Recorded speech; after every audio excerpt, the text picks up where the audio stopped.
welcome back to my messy basement.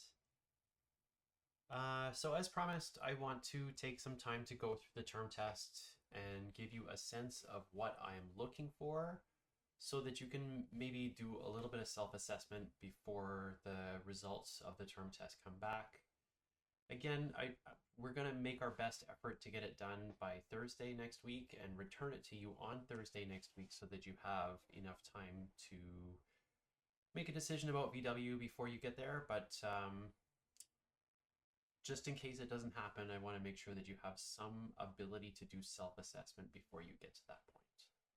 So let's take a look at the term test together. Here's the term test. This is question 1 of the term test, and the question is asking you to write a program about how to have a process that will terminate another process. So I'm going to scroll down to the bottom of the screen first. And at the bottom, or at least in part of every question, I've made sure to put the learning outcomes that you're being assessed on. So I want to try to align the curriculum, the learning outcomes that have been provided to you in the course description to what you're actually being assessed on in tests. And in this question, you're being assessed on write code that uses system calls to create and manage a process, and write code where processes communicate through message passing via signals, pipes, and FIFOs. So to be clear about this question, you have been assessed adequately on write code where processes communicate via pipes and FIFOs. You have done that in the assignment, and you have done that in the lab. You've also done write code that uses system calls to communicate and manage a process in those contexts as well. But the one place that you haven't been assessed on is write code where processes communicate through message passing via signals.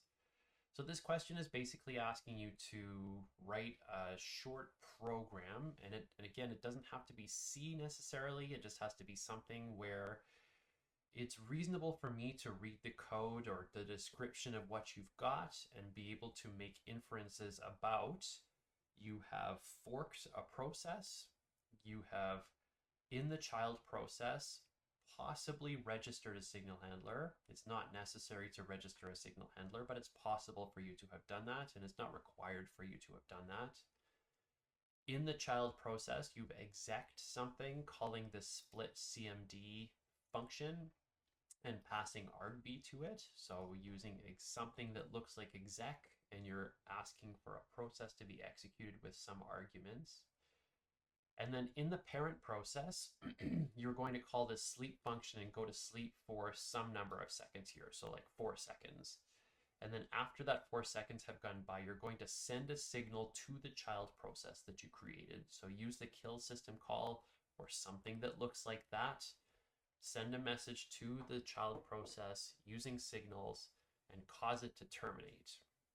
In terms of causing it to terminate, you've either registered a signal handler for a specific signal that calls the exit system call, or you have sent a signal like sigint or sigkill, something that forces that process to terminate.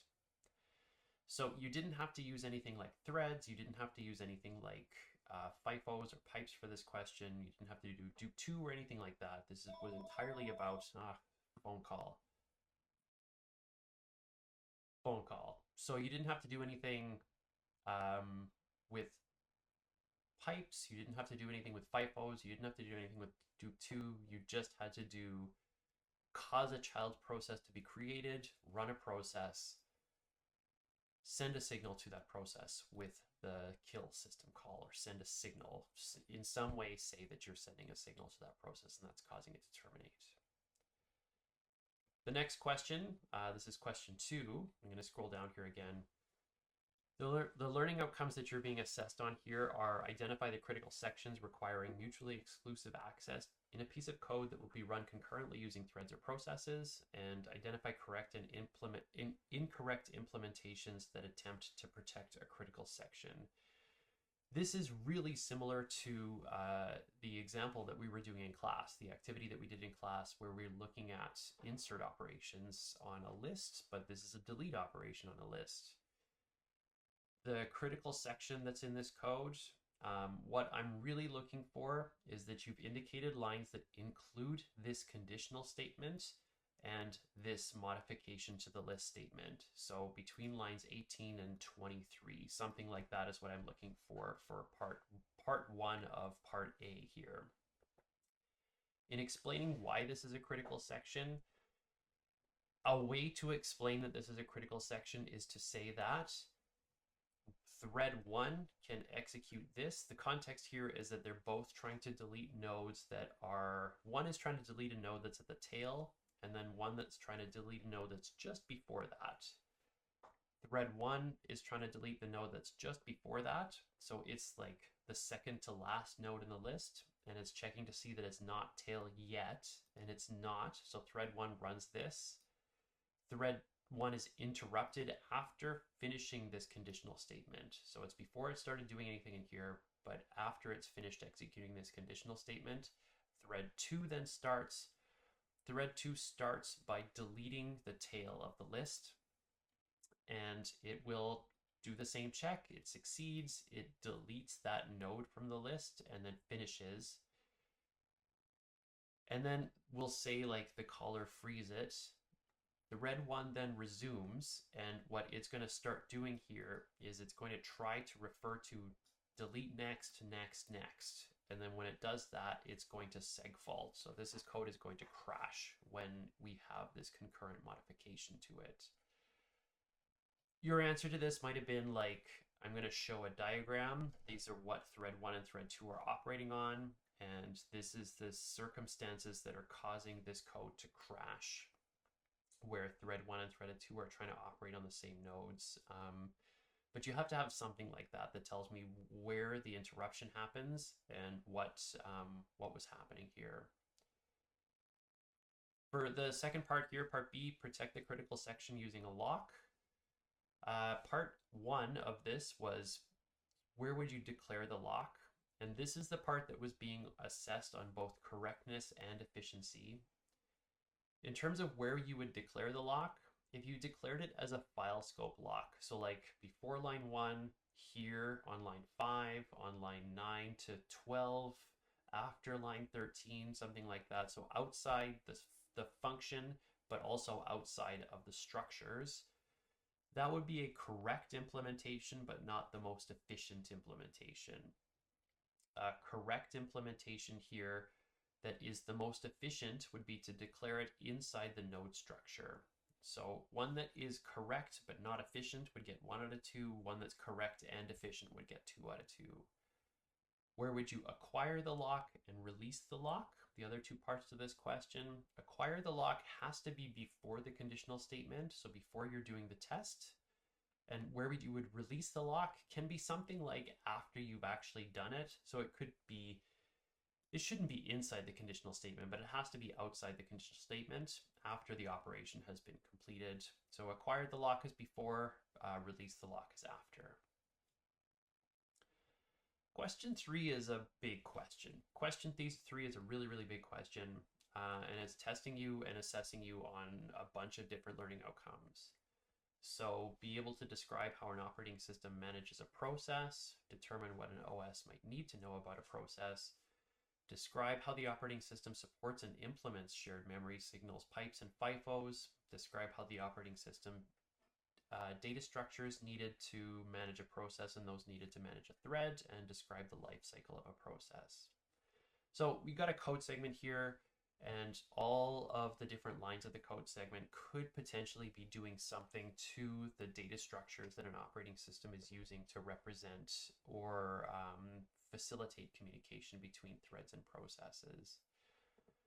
The first question here is about describing the life cycle of the process.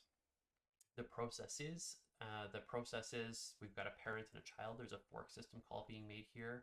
And what we're looking for is from chapter 4 of the textbook. This is section 4.4, and really specifically, this is figure 4.4 in the textbook. There's in chapter 4, there's also this diagram that shows the 3 states running, blocked, and ready, but the way that it's kind of changing is in figure 4.4 in section 4.4. What I'm really looking for either of these, so part one and part two for describing the life cycle of the process, is to give me a sense of what kinds of changes are being made to the state of the process as system calls are being made. In the parent process, we're starting in the main function here on line 8, and we are not really doing much for the first bunch of it here. So there's not really anything that's going on in the process control block here. We're not making any changes to the process control block. We're not making system calls to the operating system. Nothing's really happening here. Line 13 is making a change to the PCB, but it's not necessarily making a change to the state of the process. What I'm going to say is that for every system call, it would be reasonable for you to say that you're going from running, you are currently executing code in your process, to ready. You've made a mode switch to the operating system. So you call pipe, you've called that trap, you've made that trap call. The operating system takes over and it switches your state to ready. For every one of these system calls, it would be reasonable for you to say that. So pipe maybe changes state from running to ready, and then once the operating system is finished making changes to its control structures, it returns your process back to the running state, and then you proceed with running. On line 15, when you call fork, same thing. You can kind of say that we've moved from running to ready.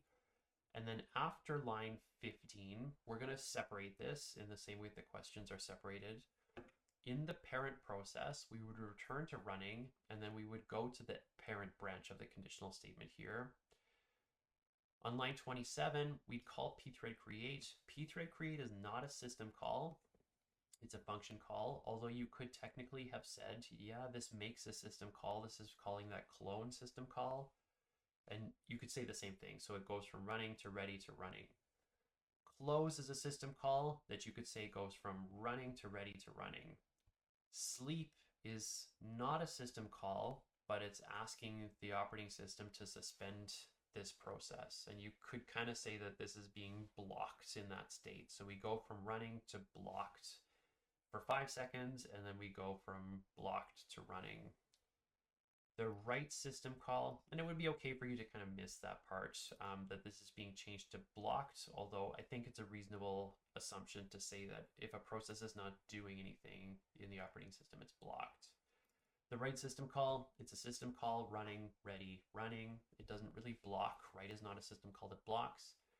Pthread join, you could say that this goes from running to blocked, but in the same way that pthread create is not a system call, pthread join is not really a system call. It is a function call.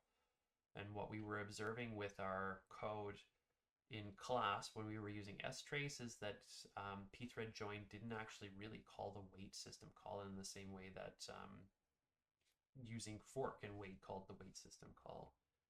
The last line that the parent runs is on line 33, and this causes it to move from the running state to the exit state. The child process starts on line 15, and it will say that it could be in the running state, it could be in the ready state, whichever you picked is fine. It starts in one of those states, but then once it starts actually running code, so testing this conditional branch here, if child is equal to 0, then it's running something. Similar to the parent, you could say that calling pthread create here is calling a system call. It's making a system call to clone, but it's not necessary for you to have said that. Close is a system call, running, ready, running. Read is a system call, but read blocks. So these two processes are communicating to each other over pipes. The parent branch of this conditional statement sleeps for 5 seconds before it calls write. And because there's nothing to read on the read end of the pipe until the parent has written, the child process here, when it calls read, will go into a blocked state. It is waiting on IO. Once there is something for it to read, then the process moves from blocked to running again. The close system call, running, ready, running. The exit system call causes this to move from the running state to the exit state. The child process never runs this line of code. It never runs it. It just immediately moves to the exit state once it calls the exit system call. Both the parent and the child call this myThread function as a thread, and the myThread function calls malloc. Malloc is not a system call. Malloc is something that could be invoking a system call. It's possible for it to invoke a system call, but it itself will not necessarily even make a change from the process code to the operating system code. If you want to say this, if you said that malloc is making a system call, you must explicitly have said that it's making the BRK or SBRK system call. We're going to see that later in the course, but for now, it's enough to say that malloc will not have made any change to the state of this process. The other half of this question, I'm going to scroll down here, and then I'm going to go back up to the code so that I can point at the code when I'm talking about it. The other half of this question is talking about how the process, asking you to tell me about how the process control block or any other related operating system structure is going to change as a result of the system call that's being made. You could have drawn out PCBs, like you could have drawn squares and boxes and stuff like that, or you could have just described in plain English how the code is making changes to the PCB itself. So I'm going to scroll back up to the code. I'm going to just omit lines 1 to 7, and I'm going to say that these don't make any changes to the process control block at all. Lines 9 to 12 also don't make any changes to the process control block at all. We could say that line 9 or line 8, sorry, causes the PCB to be created in the first place, but it's actually already been created by the time we're starting to run this code. The pipe system call is modifying the open file table. It's putting 2 new file descriptors in there, and it's also creating this queue in the background. So behind the open file table, there's this queue that's being used that's in that kind of like global state where we've got a queue that's happening between multiple different processes. On line 15, the fork system call is duplicating that PCB. So it's copying everything about the parent process into the child process, but it's causing the child process to have different values, like a different process ID, a different parent process ID, and it is not duplicating the queue. There's still only just one queue. It is duplicating the open file table. In the child branch, I'll step through it this way. In the child branch, pthread create is creating a new thread control block in the process control block of the child process. The close system call is removing an entry from the open file table in the child process. The read system call, we didn't explicitly say this, and it's okay if you didn't say this, but we are actually making changes to the queue. So we're pulling things off of the queue as we're making as we're reading from the pipe. We can make statements like it also changes the state of the process. That would be reasonable for you to say, but the more direct thing here is that it's pulling stuff off the queue that's in the background for the global state of the OS. The close system call is deleting an entry from the open file table, and the exit system call is causing that process control block to be removed or eligible to be removed by the operating system. In the parent process, pthread create, again, it's creating a new thread control block in the parent process. Close is removing an entry from the open file table in the parent process. The sleep system call, again, you can say this, but it's okay if you didn't. The sleep system call is maybe changing the state of the parent process, but not really doing anything else. Write is adding things to the queue that is representing what this pipe is. Pthread join is removing the thread control block that was created before, or at least it's waiting for it to be removed from the process. And then finally, return here. Once we end the main function in the parent branch, we are causing the process control block to be eligible for deletion by the operating system. It might be reasonable, again, for you to say malloc is causing like more virtual address space to be added by the operating system, but you had to be very, very explicit about that if you're going to be saying that malloc is doing something to the process control block. All right, so moving on, here's question 4, and I'm going to scroll down again here. Question 4 is identify code protecting a critical section that would result in deadlock and propose solutions that would avoid and or prevent said deadlock.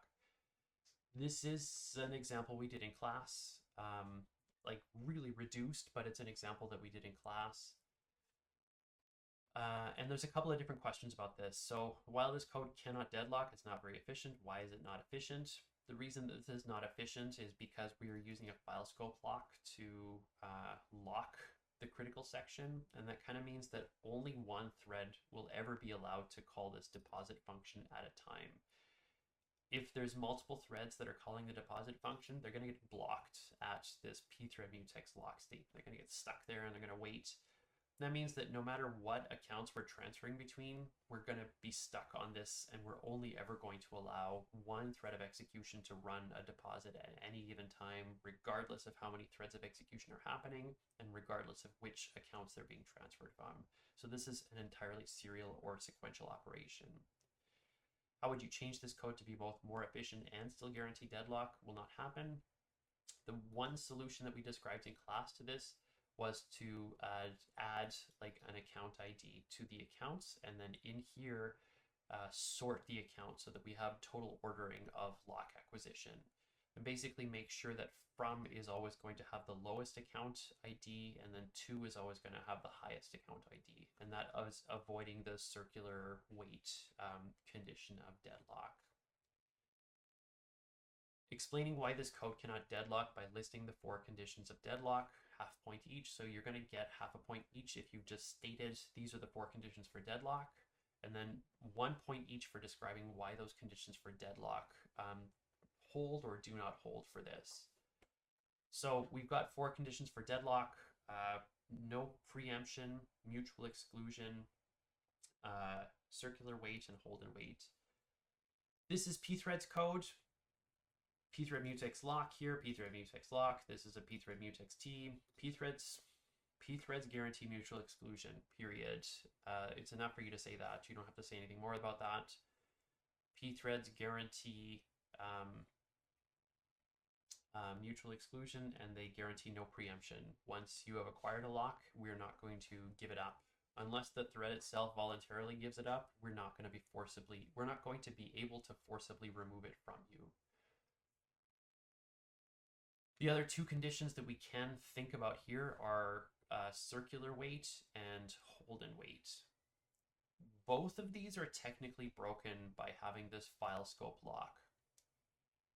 Hold and wait is broken because this transfer mutex lock causes all of the other locks to kind of be irrelevant. They don't actually matter anymore. You can't hold a lock while you're waiting for another lock because you can't even begin to try to hold to get these other locks until you hold this one. And only one thread at a time can hold this one. So none of this code is concurrent. And the deadlock problem here is entirely because that code is concurrent here. This code is concurrent. If we can't run this code in multiple threads, then we don't have a hold and wait problem. We also don't have a circular wait problem because multiple threads of execution can't run this code. This is not good because it's serial. Like, we can't do transfers between completely unrelated accounts, but the hold and wait and the circular wait problem are both broken. Circular wait is technically not broken. It's technically not broken. It is broken because, again, you can't even begin to hold one lock before the next one starts because you have to hold the global state lock before you can even begin to try acquiring those locks. But it's enough for you to say that either of those are broken for points for this question. Question 5 here is identify correct and implement incorrect implementations that attempt to protect a critical section. So this is about the implementation of a lock. There's 2 parts to this question. This lock does not guarantee mutual exclusion. This is a broken implementation of a lock, and this lock implementation is not fair. This lock implementation does not guarantee mutual exclusion because this here, the lock function, is basically doing test and set, or compare and exchange. So one of those two operations, but it's not doing it atomically. The counter operation this is irrelevant. This is a red herring. It's not important. It doesn't actually matter that we're counting anything here. The order of operations is basically, I can have a thread that tests this, so the lock is unlocked. The thread tests, is the lock locked, and it's not locked. But then on line, in between lines 16 and 18, that thread gets interrupted. So it gets to this point, but it does not execute this line. Another thread comes in and calls lock, and it's the same thing. This lock is unlocked right now, and it is able to lock it, and then the other thread comes back and is also able to lock the lock. So this is not providing mutual exclusion because multiple threads of execution would possibly be able to acquire the lock. This is not fair. This lock implementation is not fair because it's pure spin lock, and pure spin locks don't guarantee that every thread that tries to acquire the lock will get access to it. So it's completely possible for one thread to try and acquire the lock, spin on this for a long time, another thread gets it, another thread gets it, another thread gets it, another thread gets it, and then that one never ever gets it. The keyword that I'm looking for here is queue. There has to be some kind of a queue implementation for a lock to be a fair implementation of a lock, so that every thread that tries to get the lock at least has a chance to get it. Whether there's an infinite loop or not, it's going to be able to get it at some point. Question 6 here is compare and contrast different scheduling policies, evaluate the performance of different scheduling policies, compare and contrast preemptive and non-preemptive or cooperative multitasking. This is like the same thing that we did in class on Wednesday, comparing the first in and first out and the round robin scheduling policies. When I'm assessing this question, I kind of don't really care too much about the numbers that you write here. Like I'm looking for them to be approximately correct, like that you're showing me that certain tasks arrive approximately at the right time. If you are getting it off by one, I really don't care that much. The summary of when the tasks first run and when they finish, that's what I'm talking about in terms of off by one errors. I don't care too much about that. The relative performance of scheduling policies measured by the response time and turnaround time. So first in, first out. First in, first out does a pretty good job of turnaround time. It does a reasonably good job of turnaround time, but it does a terrible job of response time because task A is taking a long time and the other two tasks are arriving kind of before that task finishes. Task C arrives just as it finishes. Task B arrives while it's still running. But because first in, first out is not a preemptive scheduling policy, we're just kind of like starting with task A and then task B and then task C. The response time isn't very good, but the turnaround time is okay. The round robin scheduling policy, the quantum is small enough that task A gets switched off. And there's some ambiguity here. It kind of depends on what you decided. So task A will run to point 2, to time 2, where it will be switched off, at which point task B also simultaneously arrives. And it's reasonable for you to say either task A continues to run or task B starts and task A gets put onto the waiting area. Either of those is fine. Either of those is totally fine. Generally, though, the response time is closer to 0 with a round robin policy, and the turnaround time is slightly higher than with first in, first out. The general behavior of the policies, what I'm really looking for here is first in, first out is not preemptive. It's not preemptive, and round robin is preemptive. So how often do tasks get switched off? Well, with first in, first out, they get switched off when they finish, and with round robin, they're getting switched off every 2 units at a time. Possibly they're getting switched off every 2 units at a time. And here's the last question, and this is Technology Connections, which is a really great YouTube channel. If you're bored and you're looking for something fun to watch, Alec is super funny. He's super funny. He's really good at telling jokes, but also really good at like summarizing and describing kind of interesting but also extremely mundane things. So he was also recently talking about like hot water tanks, which is I don't know. It's super interesting. He does a great job. He's talking about here about Betacam and Betamax, which are like 1970s technology, 70s and 80s technology. This is even before me. I don't know, and it has to be before him because he's got to be younger than me. But I don't know. I don't know. I'm digressing. Time division multiplexing, where he's talking about this idea of from one signal to the other signal, from one signal to the other signal, back and forth, switching quickly back and forth between the two of them. To me, that really sounds like context switching and scheduling and concurrency and switching back and forth between tasks so quickly that it kind of seems like you've got both of them happening at the same time. And here he's talking about these two signals that are switching back and forth really, really quickly so that it kind of seems like we're recording two colors at the same time. That's the technology connection that I made here. All right, so this is kind of a long video, sorry. But again, I want to make sure that you have the ability to do some self-assessment in the event that we are not able to get the term test back to you. We are making our best effort to get the term test back to you before the BW deadline, but I still want you to have an opportunity to do some self-assessment before that happens. That's it. Thanks for listening. Thanks for watching, and I'll see you later. Bye.